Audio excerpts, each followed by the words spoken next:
Kilometer number 13.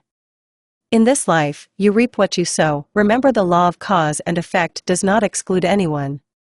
The driver of the shiny Mercedes sped across the long bridge over the Han River to work. While driving, he whistled to the beat of the song that was playing on the car radio. Today, the company Ty works for has appointed a new director of sales. Ty has heard rumors that the new director of sales is the daughter of the company's chairman of the board. She has just returned from studying abroad in the US and plans to return to Vietnam to help her father with his business. Ty has heard people gossiping about this girl for a long time. In addition to being talented, she is also very beautiful. Ty has not had the chance to meet her yet, so today he is eager to go early to see how beautiful and talented she really is. Ty's new car sped along the familiar road that he used to go to work every day. There were still streetlights, the aisle between the lanes, and the sparse, stunted trees that couldn't grow because of the wind and dust. Suddenly he turned to look to the left of the steering wheel. Something caught his attention. It was a newly replaced milestone sign, with a clear line of numbers on a dark blue background, kilometer number 13. That milestone sign looked quite strange and brand new. It was attached right in the middle of the aisle of the bridge. He thought to himself that the old men from the traffic department must have run out of work, so they came here to remeasure the road and place milestones. What a bunch of idlers. He thought and sneered, why would they put up a sign instead of putting it right in the middle of the bridge? Then the sign flashed by in the blink of an eye, and he smiled again when he thought about this crazy society. Kilometer so 13. He glanced at his watch. He was lost in thought, and it was almost time for work. So he stepped on the gas, and the car continued to speed forward, and the milestones continued to run through his mind, until the company gate was right in front of him. Entering the company gate, the security guard opened the door for Ty. He grinned and greeted him warmly. "Why do you go to work early today, Ty?" He just smiled and answered casually. Because he hated the most in the world the type of people who tried to get close to rich people. That security guard fawned on everyone and tried to get to know them, but in the end, all he had ever done was just a lowly security guard at this company. Who was he that he could get to know? At least he was the director of the Human Resources Department. Then he walked briskly through the company door, leaving behind the security guard who was still smiling cheerfully with the others.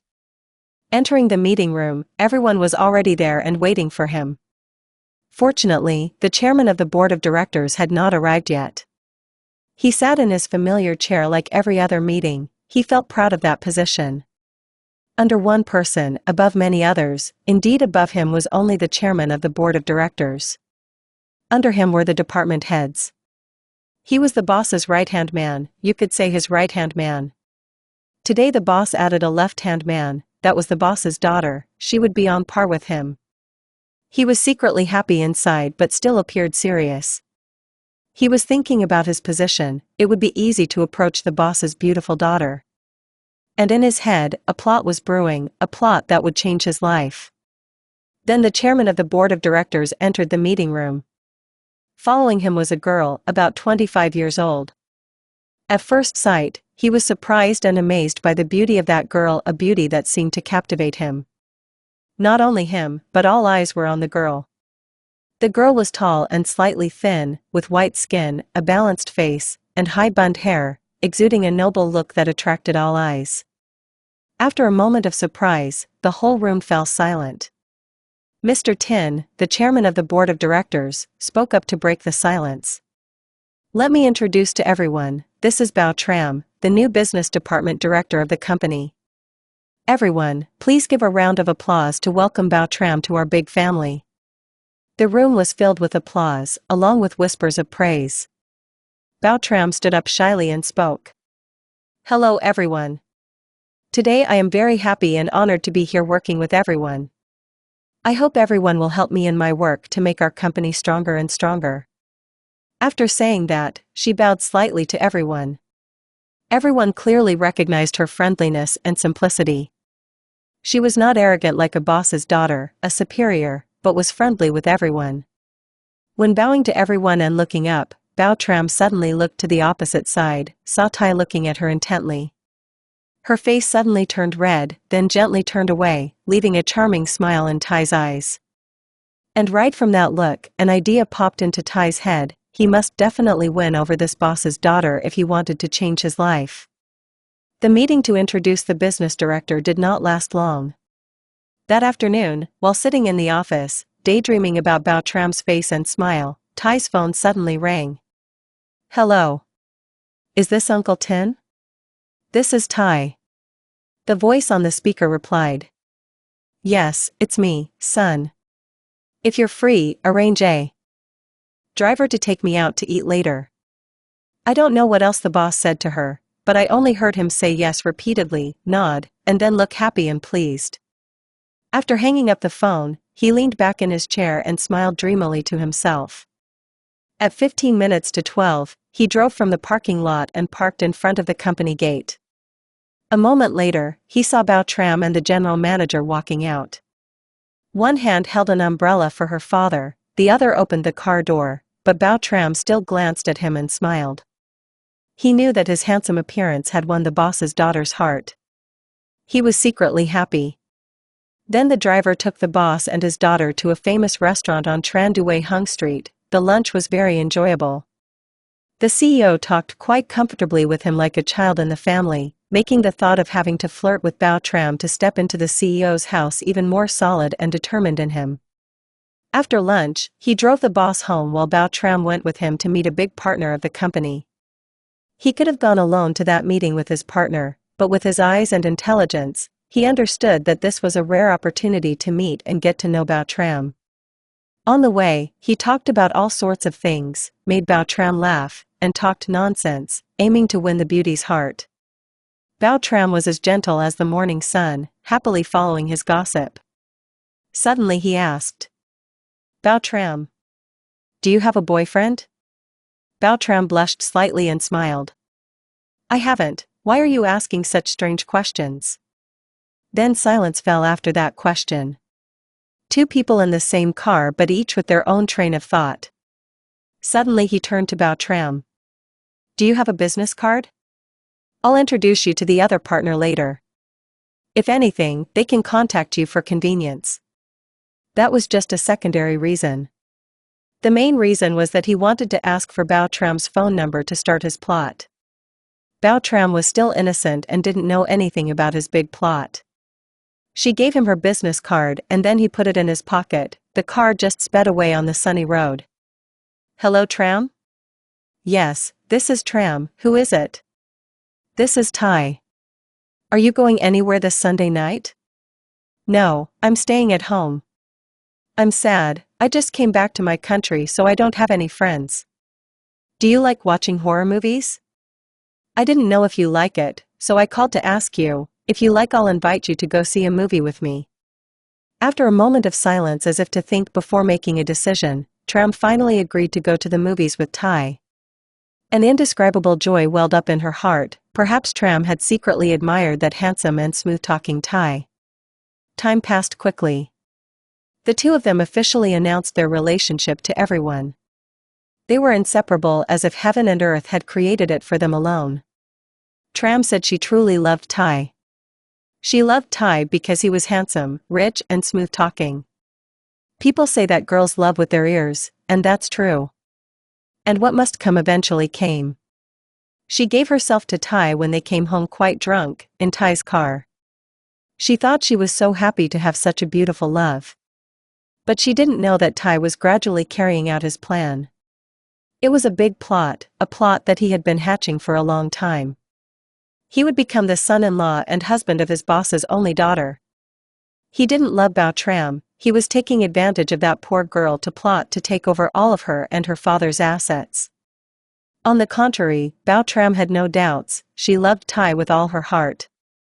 The nature of a playboy always urged Ty to seek and get to know girls. Even though he had the beautiful Bao Tram by his side, he still went out to flirt with other girls. One time when he went out for coffee, he met Lon. Lon was a waitress at Kimchi Coffee Shop on Tran Van Hoen Street. She was a girl who knew how to dress and put on makeup, so Lon was always the one who attracted everyone's attention. Her beauty could not escape Ty's eyes and desire. And like so many other times, he approached and flirted with Lon. The poor girl fell into his arms, because of his handsome and gallant appearance and the material things he brought her. But unlike Bao Tram, Lon brought the gentle beauty of a country girl to the city, charming and honest, making Tai fall in love passionately. Tai truly loved Lon, unlike his mercenary relationship with Bao Tram. And so on one hand he still showed his closeness, love and care in a very clever fake way towards Bao Tram, on the other hand, he secretly had an affair with Lon. There were times when he was smug because he had deceived two beautiful women without anyone knowing. At times like that, he sat and smiled to himself, his face extremely pleased. But then one day, Tai received a message from Lon. In the picture was a test stick with 2 red lines and the message: "I'm pregnant. What are you going to do now? Let's get married." He suddenly felt like a lost soul, sweating profusely. How could he possibly get pregnant? He had been so careful every time. He was confused, but most of all, he was scared. If everything was revealed, he would lose everything. What should he do? Thinking for a while, he took a deep breath to calm himself. Then he picked up the phone, called Lon, and made an appointment to meet her at the riverbank, where they often secretly dated. That afternoon, after work, he didn't even bother to go home to shower, didn't have dinner, but went straight to the meeting place with Lon. Lon had been standing there for a long time, waiting for him to come. She was very happy to see him appear. She just wanted to run and hug him to ease her longing, to ease her loneliness, and most of all, to announce once again the good news she had just learned. She was carrying his child. She loved him very much, even though she knew he already had Bao Tram, but blind love made her lose her mind. She accepted the trade-off, sharing the man she loved with another woman. And now she was thinking that when she carried Tai's blood, Tai would love her. Tai would leave that woman and come to her properly, not secretly like now. But it seemed she was wrong. Tai walked over with an unchanged expression. He didn't smile and talk happily like every time they dated. His expression had extinguished the smile that had just bloomed on Lan's lips. He stood there, silent for a while, looking out at the river at night, which was muddy with flood water. The two of them stood there in silence. There seemed to be a wall between them. That wall was the fetus growing in Lan's belly. Lon also stood there, silent, not saying anything. She was feeling that something was wrong. He took a deep breath, tried to act natural, and turned to look at Lon after a moment of silence. His gaze made Lon feel like she was seeing a complete stranger, not the gentle, romantic Tai she had always loved. But she was completely surprised by his question. "Have you thought carefully? Do you want to marry me?" She was extremely surprised by his question. It seemed to be exactly what Lon wanted. But she still felt something was wrong. "I agree, we will get married. I will take care of you and our child." After that sentence, Lan's emotions seemed to explode. Happiness seemed to erase all doubts in her heart. She hugged him tightly as if she wanted to hold on tight, tight to the love that she and he had hidden for so long. As if she was afraid that if she loosened her grip, the river water would sweep her love away. He turned to her and whispered in her ear, "I will love and take care of you and your baby. Don't worry." Then he smiled, a warm smile. But if anyone paid attention, they would see something strange in his eyes. "Okay, get in the car now, I'll take you to eat, let's go eat, I'm so hungry. I haven't had dinner yet," he whispered to Lon. Lon was as obedient as a wet cat being held in the rain by its owner, patted and dried. She followed him to the car and went to eat with him. To a fancy restaurant. The two ordered a table full of delicious food, a bottle of expensive wine, and all the dishes were Lan's favorites. Lon was immersed in happiness. She thought that God was treating her very well. After all the hardships, she had Tai and Tai truly loved her. And now the two of them would live together, thinking that Lon was happy inside. She ate very well, and it seemed like she didn't notice, so she drank too much. One glass after another Tai poured for Lon and let her drink. After dinner Lon was slightly drunk. Tai helped Lon to the car and drove her home, taking Lon to Ty's bedroom. Lon lay there, dozing off, lost in the alcohol that was slowly seeping into her blood and the love that was welling up inside her. Ty came over to her, caressed her, and loved her like the first time they were entwined. In this same room, both of them were immersed in happiness. But then who would have thought that after making love, Ty let Lon fall asleep? He gently got out of bed, cut the small fishing line used to hang the curtain. Then he wrapped it tightly around his two strong arms and approached where Lon was lying. He hesitated, but then his eyes widened, filled with murderous intent and a fierce determination. The demon inside him was rising and urging him. He determinedly approached, threading that fishing line through Lan's white neck that was beating with each breath of her passionate sleep. The place where the blood vessels were still pulsing with her heartbeat. Lon did not know that Ty was about to kill her. She was still peacefully in her deep sleep, immersed in the wine of love. And then his arms tightened, he pressed down on her, the rope tightened. He used all the strength he had to tighten that cruel rope around Lan's neck. By this time, it was too late. Lon struggled and struggled. She scratched at Ty's strong hands. Then she tried to untie the rope around her neck but in vain. Her eyes were wild, turned upside down, only the whites remained. Her eyes were wide open, bloodshot. Those eyes contained hatred and resentment, the person she loved, the person who had the heart to kill her and kill his child that she was carrying. Only now did she realize it was too late. In her last moments, she struggled and scratched to escape. But how could a woman's weakness resist the strong strength of that murderous man? That meal was her last meal, that glass of wine was the glass of wine to send her to the other world, and the passionate lovemaking just now was what Ty called the last favor before he killed Lon. As for him, he was sitting on Lan's stomach. His hands were clenched tightly, his eyes were filled with murderous intent. As he clenched, he shouted, "You must die, you must die, you cannot use that bastard in your belly to threaten me, to ruin my plan. You wouldn't have died if you didn't have a child. Let me send you away sooner, so I can continue my plan. You don't have the right to ruin it." He squeezed and screamed until Lon stopped moving. In front of him was Lan's naked, still warm body, her eyes wide open, staring at him. Those eyes contained extreme resentment. Those eyes were still staring at him, as if resentful, as if hateful, as if they would haunt him for the rest of his life to take revenge. He sat there sweating profusely. He felt how cold it was tonight. He had just killed someone, he had just taken a life. No, 2 lives. It was so cold, he started shivering, but the sweat kept pouring out. The silence made him start to feel scared. The room was so quiet that he felt like he could hear the corpse's joints gradually stiffening. He started to get confused. Oh shit.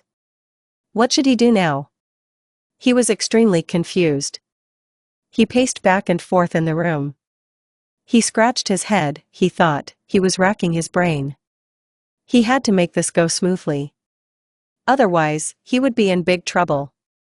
How to get rid of the evidence? And suddenly a light flashed in his head. A cruel thought that he had never thought of before. He was thinking of a horror movie he had seen. Night. In Bautram's bedroom, the bedside lamp suddenly flickered repeatedly and then went out. The room was pitch black, with only the faint light of the high-pressure lamps on the street shining through the window. The wind began to howl, the windows rattled against each other. A storm was coming. Probably a storm after many days of drought. The wind howled through the treetops, rustling like the moaning of ghosts somewhere out there. Suddenly, a bolt of lightning flashed across the sky, illuminating the room where Bautram was sleeping. The rumbling thunder startled her awake. She had just had a nightmare. A very scary nightmare.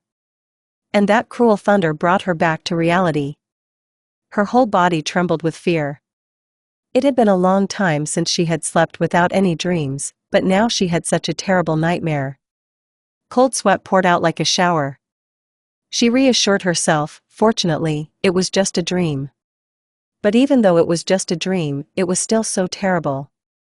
In her dream, she dreamed of a man trying to kill a woman after he had sex with her. The girl died in extreme pain, struggling, suffocating. The murderer's eyes were bloodshot and no longer human, and the eyes of the one who had to die, that resentful look even in her dream, she could not forget it. Why is the room so dark? It's raining and windy outside. I clearly turned on the night light when I went to bed. Bao Tram asked herself as if to reassure herself. She raised her hand to quickly wipe the cold sweat that was still on her forehead. She reached out to turn on the night light switch next to the bed. The light didn't come on. Outside, the rain was getting heavier and heavier, the wind and rain were howling in the night, the two windows were being blown against each other by the wind. Suddenly, Tram felt scared, not only because of the nightmare just now, but more than that, why did she feel so cold in her room today? It was as if there was some supernatural force present somewhere. The rain was so heavy that it splashed through the window. Taking all her courage, she stood up and approached to close the window, but when she got close to the window, she looked out at the large yard right in front of the house.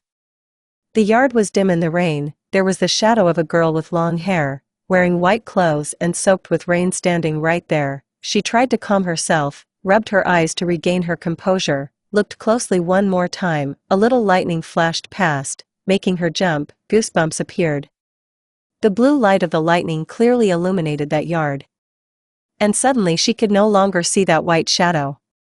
Thinking she was dizzy and sleepy, her soul was in a panic. Bao Tram went back to bed, but as soon as she closed the window and turned her head, she screamed in horror, when facing her at that moment was a woman with long hair covering her face.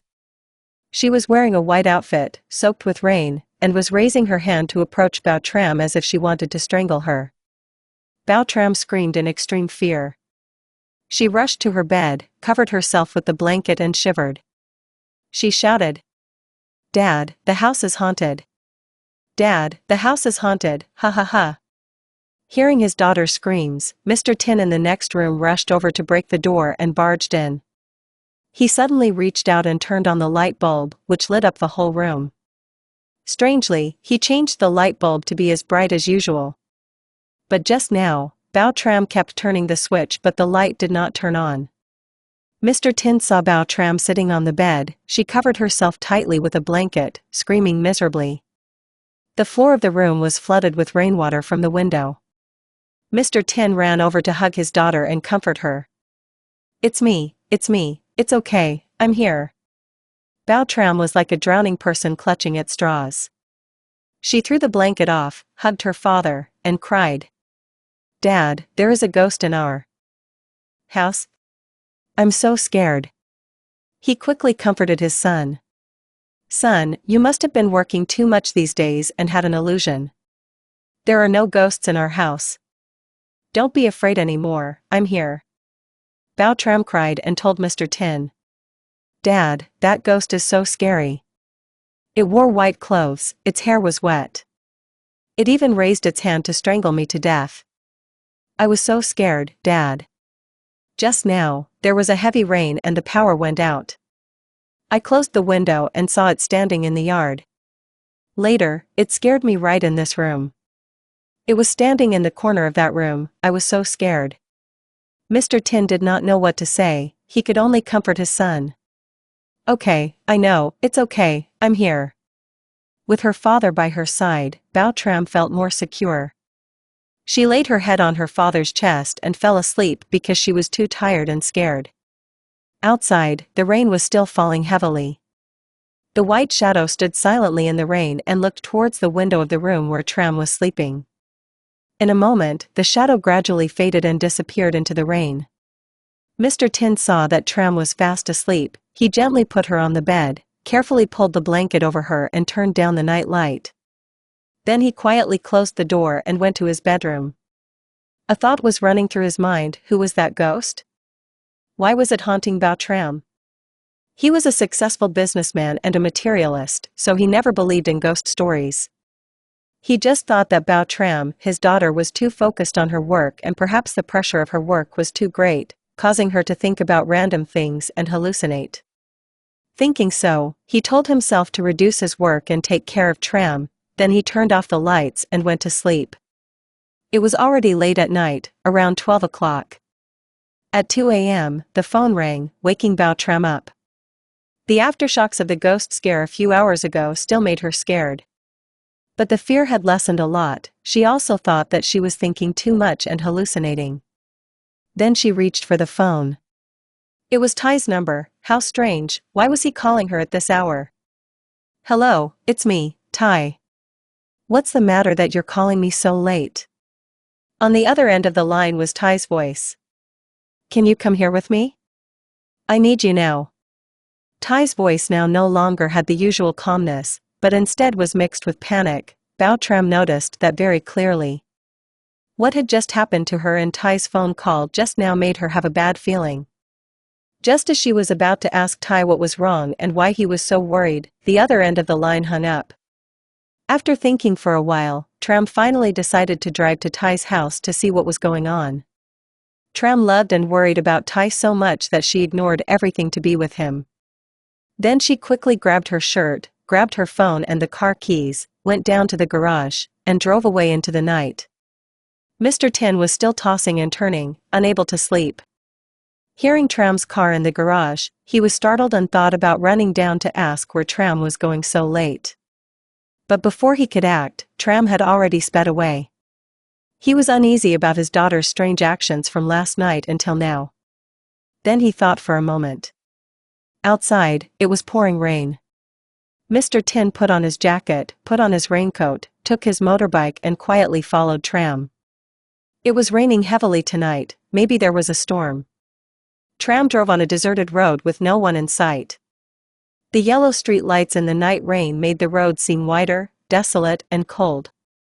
She stepped on the gas, accelerating the car to rush down the road, leaving behind the white night rain. Arriving at Ty's house, she didn't ring the bell but quietly took out her phone and dialed Ty's number. She was afraid that the noise at night would attract the neighbors' attention and gossip, so she didn't ring the bell. The phone rang in her ear for a long time and after a while, Ty picked up. Hello, I'm here. Open the door for me. On the other end of the line, Ty answered with a voice mixed with joy and urgency. Wait for me a moment, I'll be right out. A moment later, Ty opened the gate, carrying a large, wide sack on his shoulder that looked very heavy. Tram was about to ask what it was, but Ty stopped her. Open the trunk so I can go faster. Although she didn't understand what was going on, Tram used one hand to hold an umbrella and the other to open the car trunk as Ty told her. After putting the sack in the trunk, Ty said, Wait a minute, it's too heavy, there's more. Tram turned to Ty and said, Is it too heavy? Let me help you carry it. At this time, Tram did not know what was inside the bag. But she saw Ty struggling to carry the bag to the car, then getting wet from the rain. She could not stand still and watch like that. She loved and cared for Ty very much. Tram did not say anything, just quietly walked into the house. Tram followed right behind Ty. When the two people disappeared behind the big gate of Ty's house, a dark shadow from afar was watching their actions from the beginning until now. That dark shadow was none other than Mr. Tin. Although he was very curious to know what Ty and Tram were doing, he still tried to hold back, continuing to lean close to a large tree nearby to observe. As soon as she stepped into Tram's house, she suddenly felt a shiver of fear. The house made her feel like no one had lived there for a long time. The coldness and gloominess of the house made her shiver, her skin crawled and her hair stood on end. Ty led her into the bathroom where the other bag was. This bag looked a little smaller and lighter than the one before. Ty turned to Tram and said, Come here and give me a hand. Tram did not respond but quietly approached. Once again, she felt a cold air running down her spine, giving her goosebumps. The feeling of the wet, sticky sack made her shiver, along with the strong fishy smell of the bathroom, giving her a bad feeling. She wanted to ask Ty what was in the sack, but she stopped. She was afraid that Ty would be angry. Right now, Ty had everything, love and happiness. Because of love, she could do anything for Ty without thinking too much. Then the two of them joined forces to carry the second sack into the car. When Ty closed the trunk door, a bolt of lightning flashed across the sky, clearly illuminating his evil face. That face now became calm and cold to the point of fear. Then he got in the car and drove away. The rain was getting heavier and heavier. The wind seemed to howl mournfully in the pitch-black rain. The rumbling thunder made anyone in that situation tremble with fear. But Ty now thought of the bridge he went to work on every day. That place would be very deserted at this hour. That was the most suitable place, he thought, just drive there and throw the sacks down. No one would know what was going on. And he thought that in the next few days, people would find 2 sacks floating out to sea and he had nothing to do with it. He glanced at the clock, it was past 3 a.m., he stepped on the gas and the car sped away in the rain. The whole way, Tram and Ty did not say a word to each other. Both were silent and let their minds drift with their own thoughts. After less than 15 minutes of driving, Ty arrived at the familiar bridge that he crossed every day on his way to work. The white Kilometer 13 milestone on a green background, illuminated by headlights, looked dim and strange in the pouring rain. In the middle of the bridge, Ty slowed down, the black shadow wearing a raincoat, turning off the motorbike headlights that had been following Ty's car for a while now also slowed down and stopped completely. The shadow of Mr. Tin's raincoat was blurry, and from afar, Ty and Tram could not recognize it. He had been silently watching Ty and Tram's every move from the beginning until now. He was still silently watching the 2 people in the dark to see what they were doing. And he always kept a certain distance enough to not be discovered. Ty stopped the car. The murderer opened the car door. Tram also opened the car door and followed him. Suddenly he turned his face to the right, a bolt of lightning flashed across the sky, clearly illuminating his murderer's face. The handsome face that Tram once loved had now become cold and emotionless. His eyes were cold and scary. He told Tram to hold an umbrella for him, he opened the trunk, and lifted the sack heavily. Then he walked to the bridge railing and threw it down. The second sack was the same, but he suddenly felt like it was much heavier than before. He had to exert a lot of effort to lift the second sack onto his shoulder. Seeing him struggling so hard, Tram held the umbrella in one hand and helped him lift it with the other hand. Finally, after much effort, he was able to carry the sack to the side of the bridge with Tram's help. Then he threw the sack into the river without the slightest pity in his heart. When he finished, he dusted his hands and smirked. For him, this was over, what he did was known only to God, he was sure of his secret. Suddenly, when he and Tram were standing watching the 2 sacks drifting away with the water, a bolt of lightning crossed the sky, the blue light clearly illuminated the face of the assassin, clearly illuminated the face of the accomplice who did not know he had become an accomplice, clearly illuminated the face of the shadow who had witnessed the entire process from beginning to end. And most clearly illuminated the signboard of KM number 13 with white letters on a very visible blue background. It was pouring rain, the rain seemed to be crying, like screaming, the wind blew like the resentment of life, resentment of the one who had the heart to kill, the one who had the heart to let the person he loved die without a whole body. He was no longer human, he was a demon in human form with unimaginable cruelty.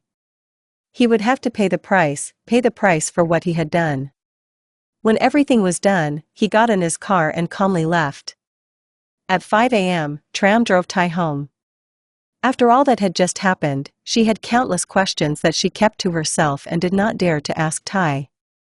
The car stopped in front of the gate of the villa where Ty was staying. Ty got out of the car. The rain had stopped. Dawn had broken out after a long night of rain, turning the sky red as blood. The murderer waved goodbye to his accomplice without knowing when he had become an accomplice. Tram drove home, and when she reached the gate, she saw Mr. Tin standing there exercising, as if he had been waiting for her to come home.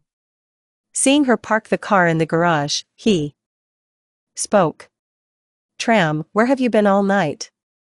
Tram turned to her father and stammered for a long time, then she had to tell him about the phone call that Ty made to her and that she went to his house.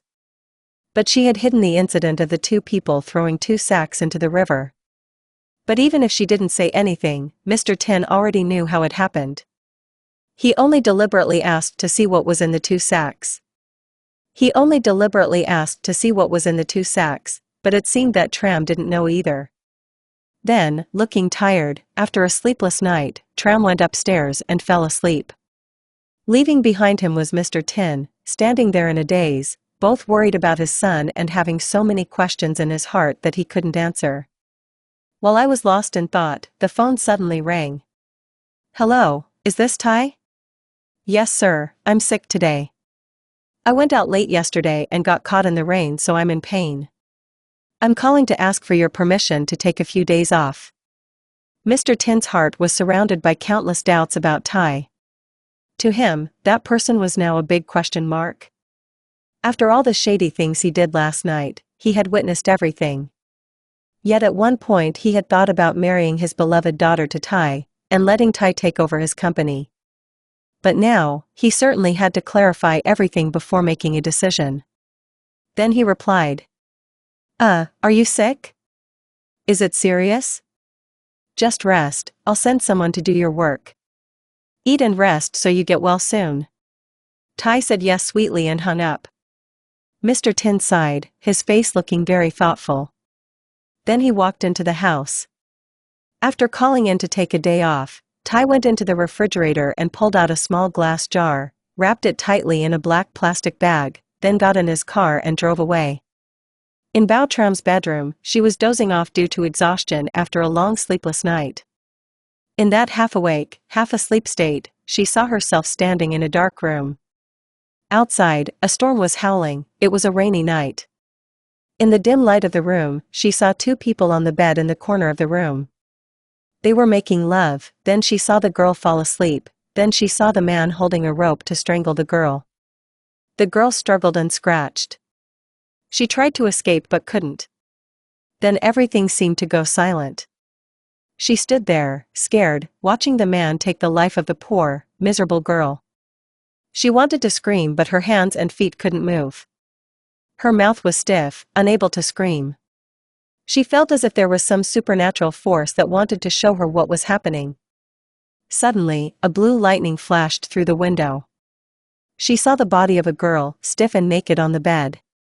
Her eyes were wide open, bloodshot. The assassin slowly turned his head to look at her. And then, in the dim light of that gloomy, rainy room, she saw Ty's face clearly, the face of the man she loved blindly, the face of the murderer. He turned to look at her, his eyes were no longer passionate and full of love, but filled with fear. Then he grinned at her. The extremely strange smile echoed in the quiet night. The ghostly laughter along with the sound of the wind and rain outside made anyone who heard it shiver in fear. Bao Tram tried to struggle, trying to escape from her own dream. Because more than ever, she was feeling disgusted with the person she loved, disgusted with the murderer with that cold-blooded face, and then everything gradually faded away. A bolt of lightning from the sky startled her. She found herself standing at the bathroom door. She saw blood all over the floor. She saw Ty using a butcher knife that he took from the kitchen to cut off each part of the corpse's body.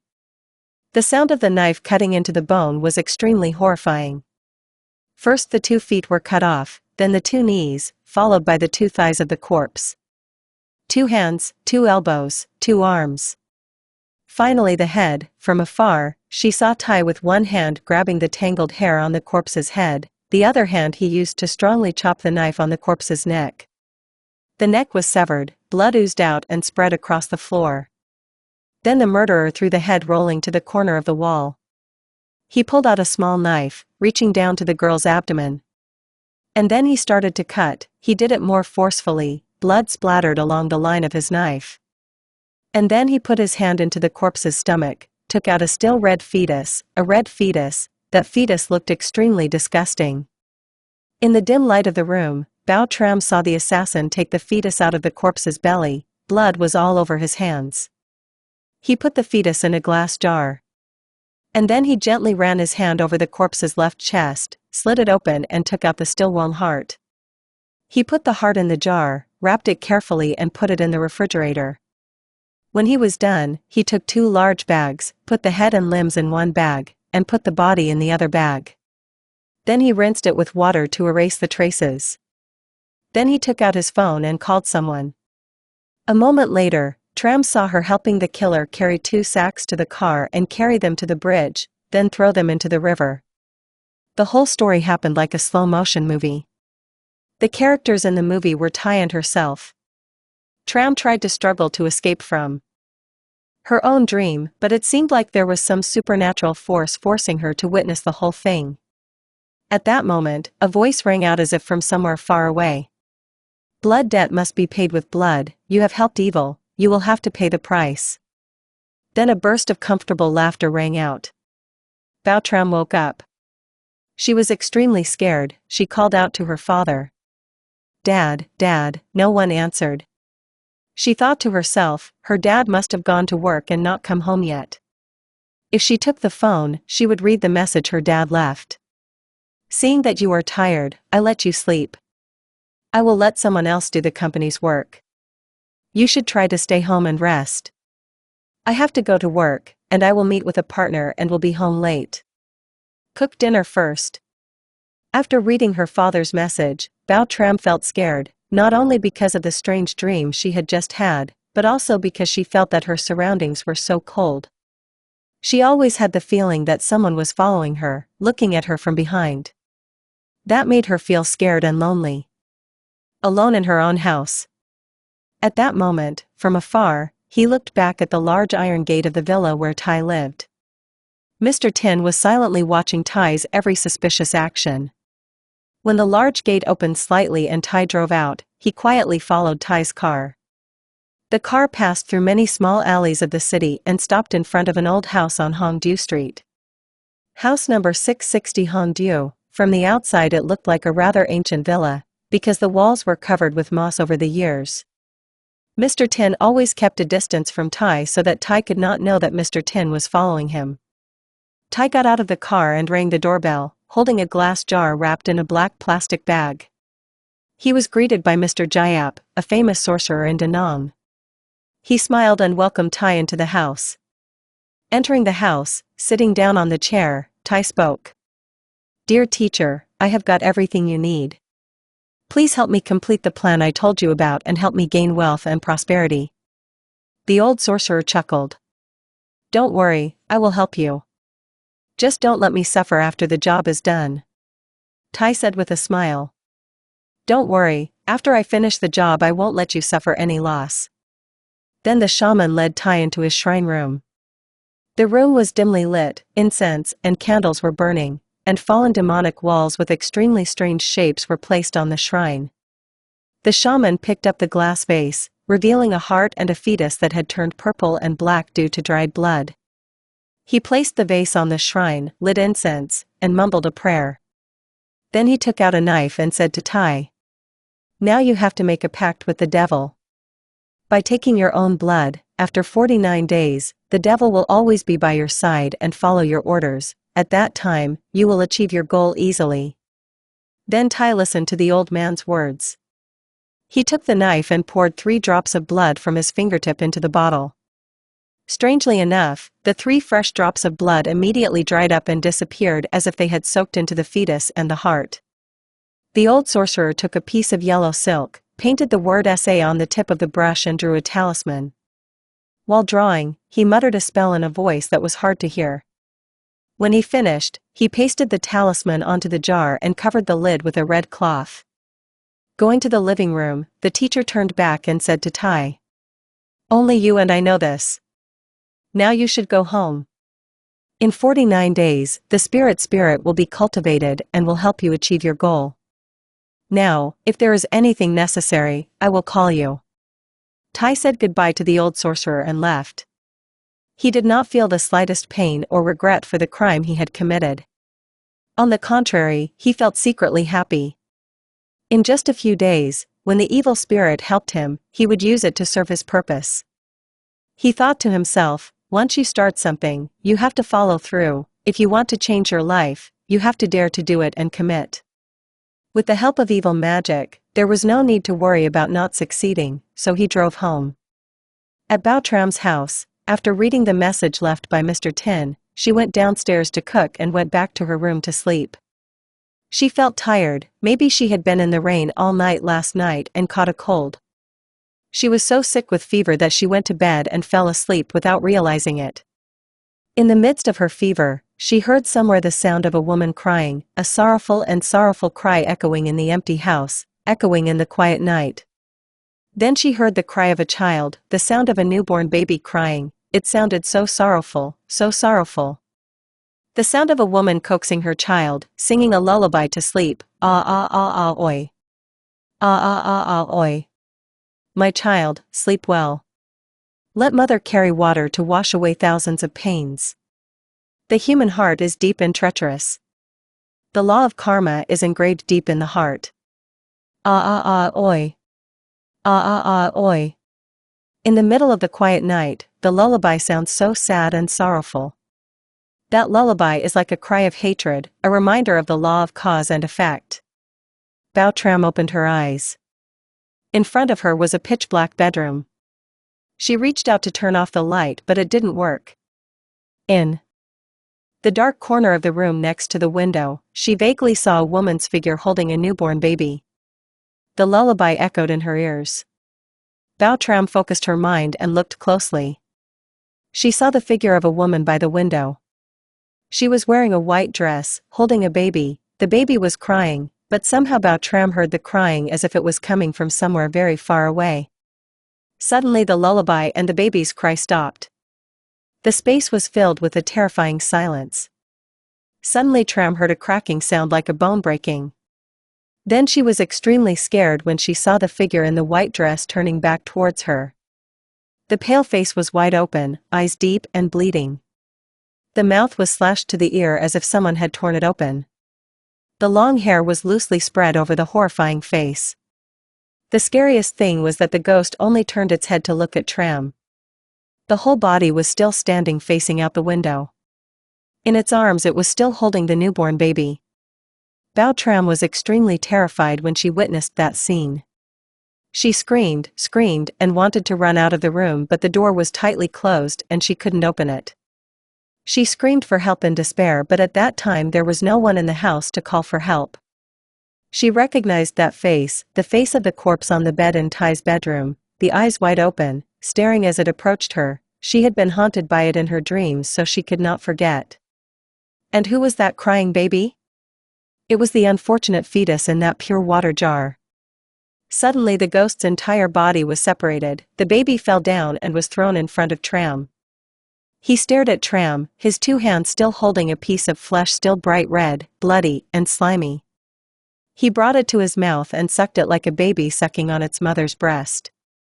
Then his eyes widened in anger. He looked at Bao Tram and laughed loudly. The whole room seemed to be immersed in a dark, ghostly space by the little boy's laughter. Bao Tram saw two sacks floating in front of her. She wanted to scream, but it seemed like something was choking her neck, not allowing her to scream. The two bags of love spilled onto the floor. The head rolled around on the floor with two white eyes wide open. A strong stench rose up, making Bao Tram nauseous. Then she saw two arms, two hands, 2 feet, and the corpse with a slit in the stomach and intestines hanging out, gradually reassembling into the shape of a human. It staggered to the middle of the room, two hands grabbing the head, tightening the neck. A complete body, but on the left chest, where the heart should have been, was now a deep black hole. It moved closer to where Bao Tram was standing, pressed against the wall. It raised its hand, intending to strangle her. "Give my son back his life, give my son back his life. Because you were lazy with your and your father's property, I had to die without a whole body. You and that bastard threw me into the river. I'm so cold, I'm so cold." The voice, the screams of the ghost seemed to echo from somewhere far away. Suddenly Bao Tram pushed herself forward, she grabbed everything she could find and threw it straight at the face of that terrifying ghost. But all her efforts seemed meaningless. Lon slowly approached. Bao Tram could feel the coldness of the underworld and death was near her. The ghost came closer, its hands clenched in extreme resentment. Then Bao Tram gradually fainted, but she still heard the ghost's eerie laughter ringing in her ears. And then she collapsed and knew nothing more. Mr. Tin drove home. He rang the bell for a long time, but Bao Tram did not open the door. He got out of the car, took the key, opened the gate and drove in. When he got home, he called out to his daughter. "Tram. Where are the lights? Why don't you turn on the lights and make the house so dark? Tram?" There was no answer. Suddenly a cold wind blew by, making his hair stand on end. Feeling something was wrong, he rushed to his daughter's room and pushed the door open. He reached out to turn on the light switch, the light came on, and before his eyes was a chaotic scene, with things thrown everywhere, messy all over Bao Tram's bedroom. He rushed to her side and called out, "My daughter, what's wrong with you? Tram?" But Tram did not move. He shook her and called her over and over again, but she still lay there, as still as a corpse. Mr. Tin held his daughter in his arms, and put his hand on Tram's nose. Luckily, she was still breathing. He quickly took out his phone and called an ambulance to take her to the hospital. Mr. Tin's heart was in turmoil. Bao Tram was his only daughter. Since his wife died while giving birth to Bao Tram due to a difficult birth, he decided to stay and raise his daughter, not knowing what happened to make his daughter end up like this. The next morning, at the hospital, Bao Tram woke up in a panic. She tore her hair and tore her clothes in a state of panic. She kept screaming, "Where is my child? Where is my child? Give it back to me." Seeing his daughter awake, Mr. Tin was suddenly happy, but seeing her in such a crazy state, Mr. Tin's heart was cut like a knife. He quickly called the doctor. When the doctor arrived, both Mr. Tin and the doctor were extremely surprised when they saw Bao Tram standing looking out the window. In her arms was a pillow. She was holding a package and singing a lullaby like a mother lulling her child to sleep. The doctor and the nurses were about to take the pillow out to put Tram back to bed, when she suddenly went crazy and scratched at the nurses like a mother tiger protecting her cub. Seeing Tram so crazy, the doctor and the nurses along with Mr. Tin had to restrain Bao Tram and inject her with a sedative. Seeing Bao Tram gradually fading away in his arms, Mr. Tin's heart was cut like a knife. He didn't know what his daughter had done to end up like this. After examining Bao Tram, the doctor pulled Mr. Tin outside to talk. Mr. Tin worriedly asked, "Doctor, what's wrong with my daughter?" The doctor looked at Bao Tram sleeping, shook his head slightly and said, "Your daughter has suffered a very severe nervous shock, causing her nerves to be damaged and crazy. We have tried to help her, but with this condition, I advise you to take her to a psychiatric hospital so that the doctors can have a treatment plan to help her recover quickly." Mr. Tin sighed, tears suddenly welled up in the corners of his eyes. He was mourning the fate of his poor daughter. His old eyes looked out the window where the sky was just a gray curtain. 7 days after Bao Tram was admitted to the hospital, her health had improved a lot, only her memory and nerves were not normal. Sometimes she remembered but sometimes she forgot. She often stood looking out the window, holding a pillow in her arms and singing a lullaby like a lullaby. Her eyes were lost in the distance, staring into nothingness. Tai came to visit Bao Tram. He just pushed the door open and entered. Now when he saw Tai, Bao Tram became crazy again. She turned her face and whispered to the pillow she was holding in her arms, "Son, Dad is here to visit you?" Then she turned to stare at Tai's face. Her hair fell down, covering her face. She threw the pillow away and let out a high-pitched, insane laugh. She rushed forward and grabbed Tai's neck. She screamed as she squeezed his neck. "Give me back my son's life. Give me back my son's life. You monster, you murderer, you must die." Tai struggled to get away, trying to run away. His face turned pale. But he struggled for a long time before he could escape from Bao Tram's hand with the help of Mr. Tin and some nurses. Mr. Tin quickly pushed and chased Tai out of the hospital room. Tai was scared and quickly left, leaving behind him the sound of Bao Tram's wailing and screaming that still echoed. Tai quickly drove home. When he got home, he collapsed on the sofa. He was scared. Why did Bao Tram go crazy and know that he had killed someone? Could it be that Lan's ghost had returned to take revenge on Bao Tram? He crossed his arms over his forehead and looked up at the ceiling. He was really scared. The whole process of killing Lan was clear in his mind as if it had just happened yesterday. He wondered why after a week, No one had discovered or recovered the 2 bags of corpses that he had thrown into the river. He struggled with a terrible headache. He staggered towards the refrigerator, took a bottle of strong alcohol and a glass of ice. He poured the wine into a glass and drank it all. He wanted to get drunk, he wanted to forget the headache that was tormenting him, he wanted to forget the haunting images that he had been trying not to think about for almost a week. He drank the second glass, this time he hiccuped like the last time, he scratched his head, he was spinning in countless thoughts with no way out. Then suddenly, as if remembering something, he took out his phone, found Mr. Jayap's number and dialed. The long ringing sound in his ear made him feel annoyed. No one answered. He angrily threw the phone aside and continued drinking. The alcohol gradually seeped into his blood. He started to get drunk and fell asleep. In his drunken state, he saw the shadow of a girl in a white dress standing by the bridge. The bridge where milestone number 13 was that he often passed on his way to work. The girl waved to him with her left hand, and with her right hand she led a child. Then a Mercedes came rushing, crashed straight into the mother and child, then plunged straight into the river. The river was dyed red as blood and filled with the arms of the crying ghosts. He saw the girl and the child standing on the bridge again. 2 white shadows grinned at him. The ghostly laughter echoed in the pitch-black night. The car sank, then disappeared into the river. Tai woke up from his dream. Cold sweat soaked the white shirt he was wearing. The white-clothed ghost was Lan. Or more accurately, Lan's ghost. And who was that child? Could it be that fetus? But strangely, didn't the old shaman say that he had performed a spell? How could the ghosts of the mother and child come back here to find him? He was immersed in countless questions, thoughts that kept swirling around in his head. Suddenly he heard a sound somewhere, the sound of a mother lulling her child to sleep, then a sobbing, whimpering sound echoing in his house. He stood up unsteadily. The alcohol had seeped into his blood. He struggled to stand up. The world seemed to be spinning in front of him, the neon light that lit up the room kept flashing. He walked up the stairs to the 2nd floor. The place where he had heard the faint sound of crying and lullabies suddenly stopped. The space was filled with a terrifying silence. The door opened. He saw a woman lying on his bed. The woman waved her hand as if inviting him. Like a sleepwalker, she walked closer. Then, he could no longer believe his own eyes. On the bed was Lan with her eyes wide open, looking at him with overwhelming hatred.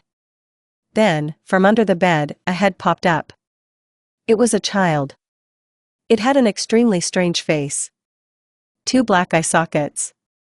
A wide-open mouth full of teeth made him feel like it would tear anything to pieces. On its head were a few strands of hair and a pair of newly grown horns. Then Lan's body fell apart, her head rolling on the floor in front of Tai.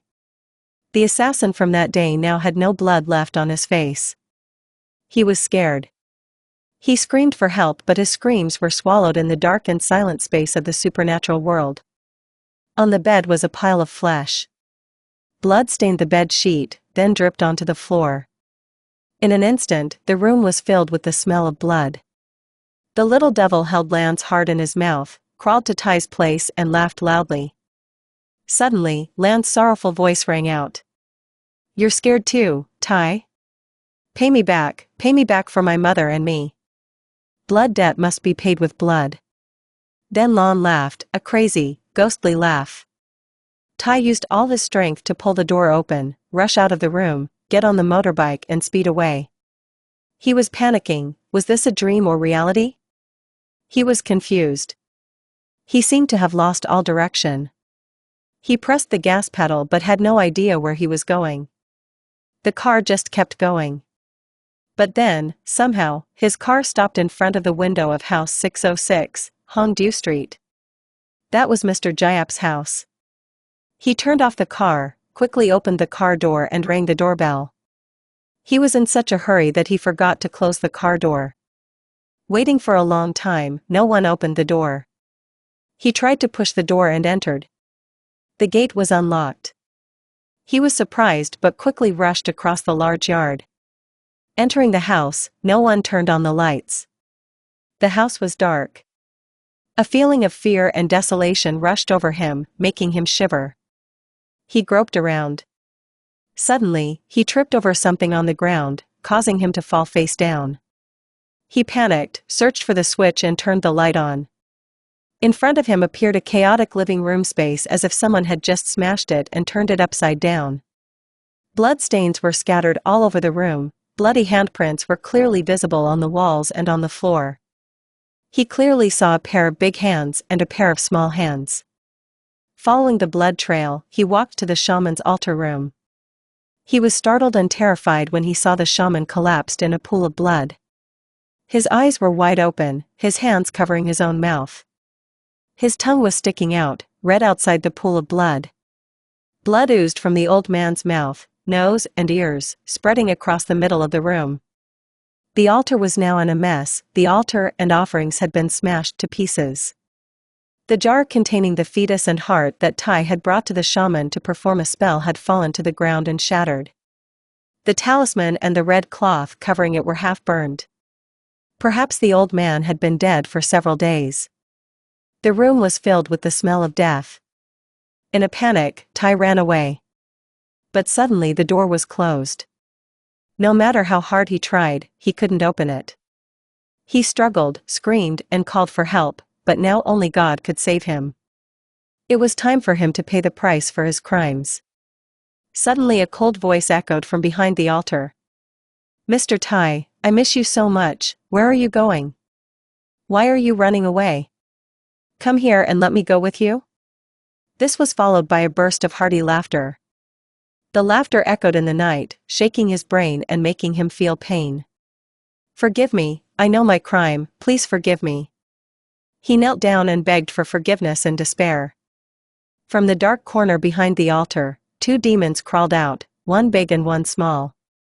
The big one was Lan's ghost. Because of her resentment, she turned into a ghost. Because of her unjust death, her incomplete body, she turned into a ghost to take revenge.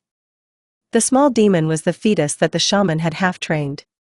Perhaps his magic power was not enough, so he was beaten to death by the young demon and its mother. Or perhaps he had assisted evil and death was the retribution he deserved. "Forgive you?" Lan just finished speaking, she laughed out loud. "Why when you killed me, you didn't think about the consequences? You are really worse than a beast. Killing me, you also killed your child that was just forming in your belly." Finishing her words, she rushed to grab Tai's neck. Her hair stood up and fell in front of the face of the person who had once taken her life. Her eyes widened in fear, her hands clenched tightly. But then a bright light lit up the room. The light came from the necklace Tai wore around his neck. It was the necklace his mother had left behind when she died. He always carried it with him. He escaped from the room. Behind him, the darkness was chasing closely as if it wanted to drag him back to that horrifying room. He rushed into the car, closing the door. Behind him echoed Lan's voice, her eerie laughter. "You want to run?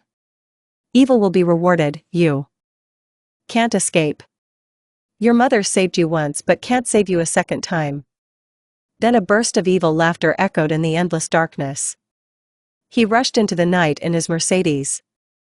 His mind was spinning, he stepped on the gas and the car sped away. The sky began to storm.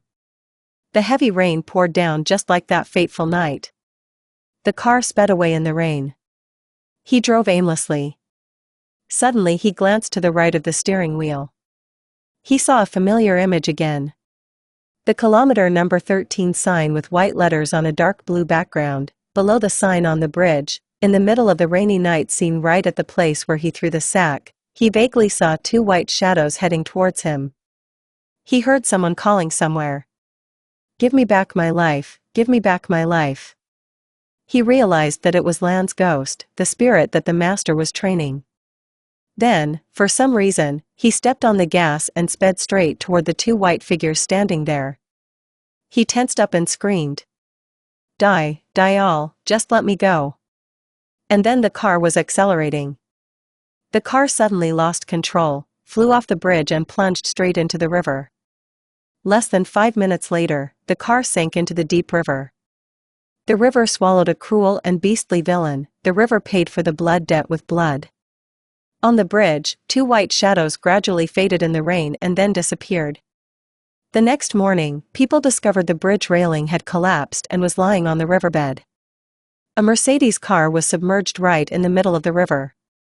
People nearby reported to the police to come and examine the scene. When the car was lifted up, people had a hard time pulling out Ty's body.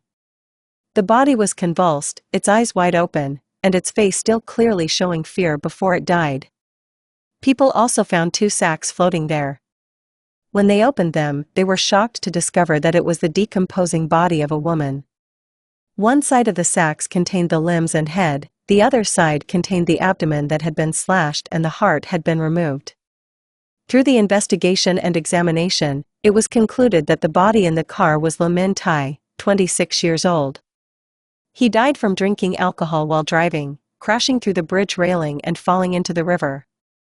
The body in the sack is Nguyen Thi Lan, the waitress at the coffee shop who went missing more than a week ago. At the mental hospital, Mr. Tin was sitting and watching Bao Tram while watching TV. Bao Tram was not in a good mood, so Mr. Tin decided to take her to the mental hospital for treatment. The news about Ty's death shocked Mr. Tin. There was also news about the two sacks that the police had recovered from the river. Mr. Tin pieced together the whole story. He exclaimed in shock. "It's really karma, and cause and effect." Then he turned to look at Bao Tram, his beloved daughter. At this time Tram was also looking at the TV screen. She laughed like crazy, as if satisfied, and kept mumbling, "Serves you right. Serves you right, ha ha ha ha ha." At the police station, Mr. Tin came to report everything he had witnessed.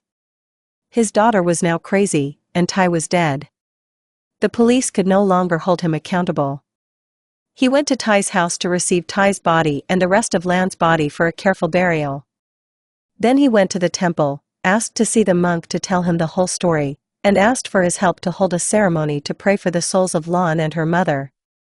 49 days after Lan died, the monk set up a prayer altar right in the middle of the bridge at km 13. The prayer altar took 3 days and 3 nights to complete. After that, the monk performed a ceremony to bring Lan's soul and the spirit of the child back to the temple to practice with the monk to avoid harming innocent people. Mr. Tin also felt somewhat at ease. The story was over, the evil enemy had to pay the price, only pity for the two women, one of whom went crazy because of blind love. Mr. Tin then sold the company and all of his assets. He donated half to the temple, where he asked the monk to send the souls of Lan and her mother. He kept the other half and moved to the hospital to live with and take care of Bao Tram. Everything he did was considered a way to make up for the bad karma his daughter had caused. As for Bao Tram, she was crazy, hugging the pillow all day long and singing lullabies to her child to sleep. "Oh oh oh oh oh. Oh oh oh oh oh. My child, sleep well. Let mother carry water to wash away thousands of pains." The human heart is deep and treacherous. The law of karma is engraved deep in the heart. Oh oh oh oh oh. Ah ah ah oh.